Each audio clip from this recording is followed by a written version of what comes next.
엄마는 참아해 하면서 다들 그냥 넘기고 참고만 했습니다. 이런 증상 방치하면 큰일 날 수 있습니다. 엄마가 건강해야 온 가족이 행복합니다. 스스로를 돌볼 수 있는 방법 알려드릴 테니까 꼭 실천해보세요. 지금 이런 증상 하나라도 있으시면 절대 넘기지 마세요. 아무 이유 없이 갑자기 심장이 쿵쾅거려서 응급실을 갈까 말까 고민하다가 막상 응급실에 갔더니 아무 이상이 없다 라는 말만 들으신 적이 있나요? 새벽 3시에 자다가 눈이 떠지면 다시 잠들기가 어렵고, 아침에 일어나면 하루가 시작하기도 전부터 벌써 지쳐있고, 얼굴이 갑자기 화끈거리다가 손발은 얼음장처럼 차갑게 되고, 목에 뭔가 걸린 것 같은데 병원에 가면 정상이라고만 하고, 이런 증상이 특히 아이 낳고 나서 내 몸이 내 몸 같지 않다는 생각이 드신다면 이 영상 끝까지 보시길 바라겠습니다. 이런 증상 방치하면 큰일 날 수 있습니다. 5분만 투자하시면 왜 엄마들이 이런 고통을 겪는지 오늘부터 바로 해결할 수 있는 방법을 알려드리겠습니다. 안녕하세요, 온케어 닥터 이재일입니다. 실제로 진료를 보다 보면 자율신경 환자 한 10분 중에 7분, 8분 정도는 여자분들이 많습니다. 특히 아이를 키우는 엄마분들이 정말 많이 오십니다. 최근에도 한 환자분이 선생님 저 정말 정신이 미쳐가는 것 같아요. 온몸이 아파서 검사를 했더니 다 정상이래요. 남편은 이거 다 꾀병이라고 하고 하면서 울먹이셨는데 자율신경 검사를 해보니 자율신경이 심각한 불균형 상태에 있었습니다. 일단 자율신경이 뭔지 간단하게 설명을 드리겠습니다. 우리가 심장아 빨리 뛰어라, 위장아 빨리 소화시켜라 이렇게 마음대로 조정하지 못하고 명령하지는 못합니다. 이런 거를 알아서 조절해 주는 게 바로 자율신경입니다. 그런데 이게 망가지면 우리 몸이 엉망진창이 되기 시작하게 됩니다. 그런데 이런 자율신경 불균형은 남자보다 여자에게 더 심하게 그리고 더 자주 나타나게 됩니다. 그 이유를 오늘 확인을 해보겠습니다. 첫 번째, 매달 생리 때마다 호르몬 변화가 롤러코스터를 타게 됩니다. 특히 생리 전 짜증나고 성격이 예민해지는 것, 그래서 자율신경이 흔들릴 수 있습니다. 두 번째로는 여성분들은 스트레스를 받으면 그 영향이 남성분들보다 훨씬 더 오래가는 경향이 있습니다.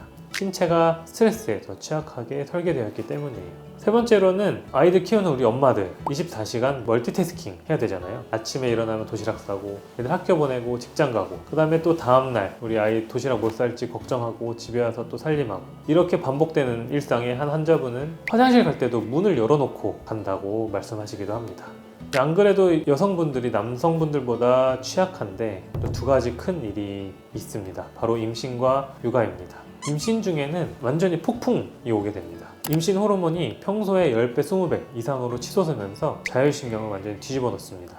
특히 임신 후반에 되면 몸이 아기를 지키려고 24시간 전투 모드에 들어가게 됩니다. 아무래도 출산이라는 위기 상황 앞에서 우리 몸이 전투 모드로 돌입하게 되는 거죠. 그렇다면 출산 후에 모든 문제가 해결이 돼야 되는데 육아로 정말 또 다른 지옥이 시작이 됩니다. 일단 제대로 잠을 자기가 힘듭니다. 신생아 같은 경우는 2시간, 3시간마다 깨니까 엄마는 늘 반쯤 깨어있는 상태예요. 자면서도 아이 숨소리를 듣고 있는다는 환자분도 있고 환청이 들린다는 분도 있습니다. 게다가 갑자기 세상과 단절되고 하루 종일 아이랑만 있다 보니 이런 힘든 일을 말할 사람도 없어지고, 나는 없어지고 엄마라는 역할만 남은 느낌, 이런 기분 변화까지도 자율신경을 망가뜨리고 있습니다.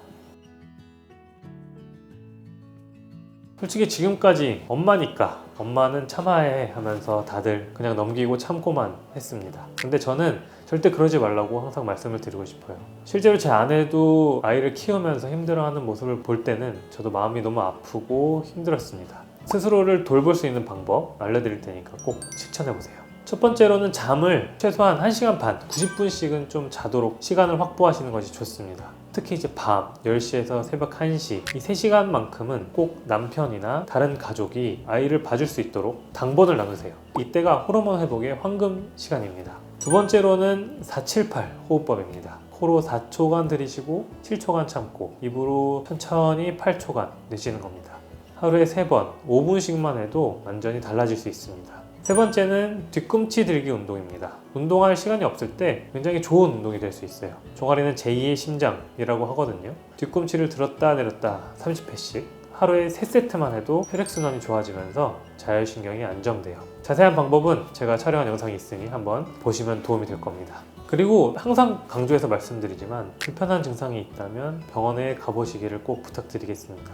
저희 병원 같은 경우는 처음 오셨을 때 자율신경 검사라는 것을 하고 그날 치료받고 그 다음에 한두 시간 후에 또 자율신경 검사를 할 수 있습니다. 치료 전에는 자율신경 관련된 수치가 굉장히 불균형했다가 치료 후 정상 수치로 돌아오는 경우가 꽤 많습니다. 이런 즉각적인 증상 개선을 보이는 분들이 많이 있습니다. 저희 온케어원에서는 자율신경 주사와 온열도수 치료를 주로 하게 됩니다.